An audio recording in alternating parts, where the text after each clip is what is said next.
Assalamualaikum warahmatullahi wabarakatuh. Kembali lagi bersama saya Pak Tegar di mata pelajaran prakarya kelas 8. Bagaimana kabar kalian? Saya harap kalian kabarnya baik-baik saja. Ya, kali ini kita akan melanjutkan materi tentang kerajinan bahan lunak. Jika kemarin kita sudah mempelajari tentang proses produksi kerajinan bahan lunak dari kerajinan keramik ya, atau dari tanah liat, kemudian kerajinan kulit. Sekarang kita akan memasuki kerajinan adonan tepung atau biasa disebut floor clay ya. Floor clay itu apa? Ya, floor clay itu adalah sejenis bahan tepung yang dibuat menjadi adonan. Kalau kalian tahu namanya, kalau di sini biasanya yang sering disebut adalah malam ya, malam.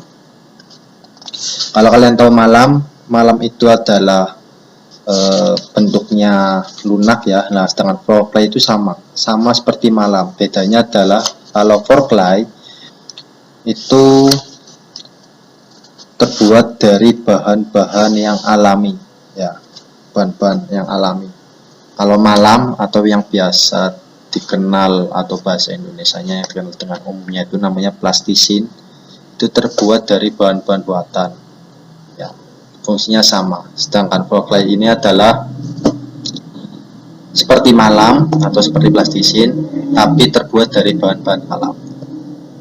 Makanya disebut floor clay itu sejenis bahan tepung yang dibuat menjadi adonan, karena floor clay itu berasal dari tepung ya, dari tepung. Bahan-bahan pembuat kerajinan floor clay itu apa aja?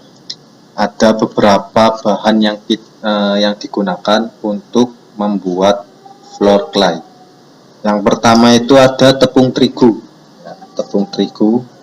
Kemudian yang kedua itu ada tepung sagu, yang kemudian ada tepung tapioka, kemudian ada lem putih.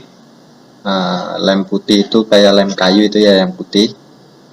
Kemudian ada perwarna makanan atau cat poster atau cat akrilik. Kemudian yang terakhir mungkin bisa buat finishing adalah semprot clear ya, semprot clear. Jadi floor clay ini terbuat dari tepung terigu, terdiri dari tepung-tepungan, yaitu tepung terigu, tepung sagu, tepung tapioka ya. Jadi semuanya serba dari tepung. Kemudian alat pembuatan kerajinan bahan tepung itu apa saja? Biasanya alat-alat yang digunakan untuk membuat kerajinan bahan tepung atau floor clay sendiri adalah, yang pertama itu ada baskom. Nah, baskom ini berfungsi untuk mencampurkan beberapa jenis tepung tadi beserta lemnya agar tepung-tepung tersebut dan lem itu menyatu, jadi tempat untuk menyatukan bahan-bahan. Kemudian mangkuk. Nah, mangkuk itu digunakan untuk apa? Digunakan untuk mewarnai ya. Jadi ketika adonan tepung tadi sudah jadi, kita bagi menjadi beberapa bagian, kita taruh di mangkuk. Kemudian beberapa mangkuk itu kita beri warna yang berbeda.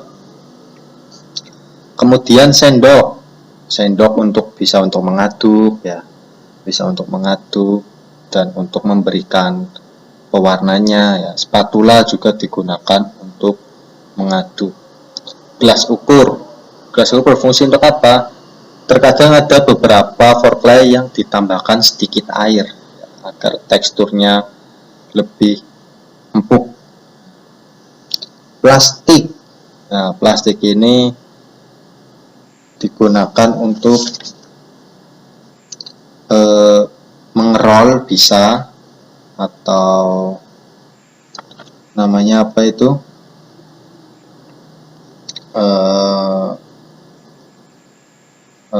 untuk membungkus juga bisa ya, dan lain sebagainya. Kemudian triplek ini biasanya digunakan untuk bingkai ya atau sejenisnya. Kalau waslab ya otomatis untuk mengelap. Kemudian proses pembuatan kerajinan floor clay. Yang pertama harus dilakukan itu campurkan semua jenis tepung beserta lem putih, kemudian uleni sampai rata atau sampai kalis. Kalis itu bisa dikatakan tidak lengket di tangan ya. Dicampurkan semua menjadi satu supaya menjadi sebuah adonan. Di materi sebelumnya saya sudah menyampaikan perbandingan atau jumlah gram dari bahan-bahan tepungnya itu sendiri ya. Nanti kalian bisa cek lagi di video yang pertama tentang kerajinan bahan lunak, tepung terigunya berapa, tepung tapiokanya berapa, tepung berasnya berapa, lem putihnya berapa, itu ada di materi sebelumnya. Ini saya jelaskan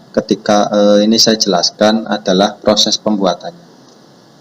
Ya, jadi yang pertama itu campurkan semua jenis tepung beserta lem putih, kemudian uleni sampai rata atau sampai kalis.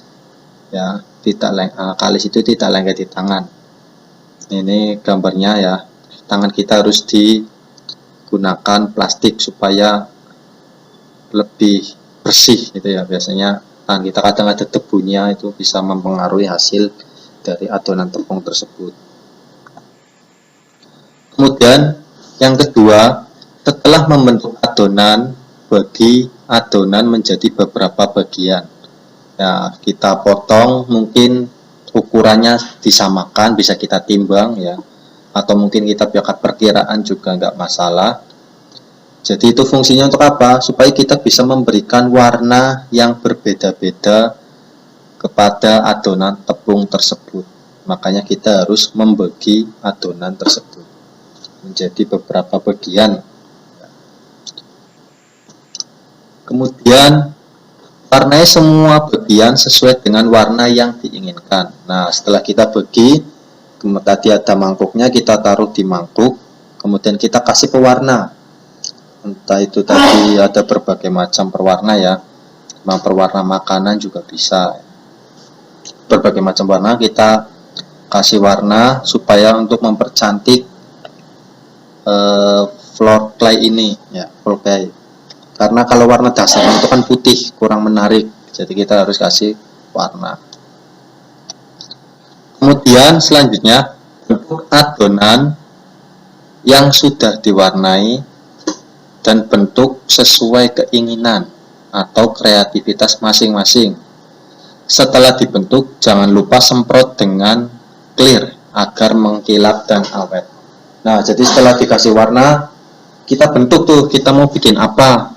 Entah itu kita mau bikin beruang ya, beruang ini warnanya berarti coklat ya, kemudian atau mungkin ini Angry Bird ya, Angry Bird, atau mungkin ini burung-burungan ya. Jadi kita bisa bentuk sesuai dengan kreativitas kita ya, kreativitas kita sendiri.